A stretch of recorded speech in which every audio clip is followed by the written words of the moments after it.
Dara, hindi rin nakaligtas, noon pa man ay sinabihan na ni Kalingap Rab. Ano nga ba ito? So bago natin ipagpatuloy ang ating pag-support today's video, kung bago ka pa lang sa aking channel, please subscribe po, like and pakit na rin po natin guys ang notification bell upang ma-update po tayo tuwing ako po nag-upload sa mga viral and trending video.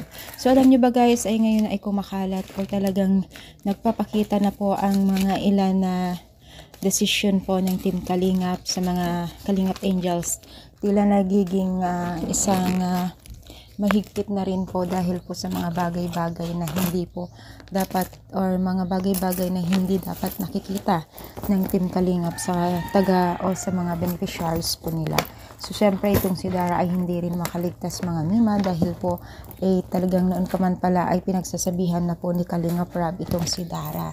So ano nga ba ito? Itong si Dara ay isa sa mga pinakamabait at talagang nakitaan po natin yung sincere o yung talagang pagiging tapat niya sa Team Kalingap, diba?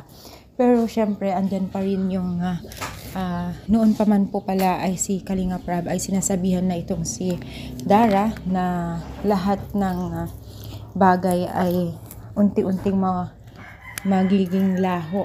Ibig sabihin ni Kalingap Rab once na ito ay mapabahayan na ay may mga bagay na po na dapat tanggapin ni Dara at maging matuwid pa rin dapat siya. Ito ay mawawalan na po ng ilan na suporta sa financial, lalong-lalo na po dito sa kung saan manggagaling dito sa mga sponsor.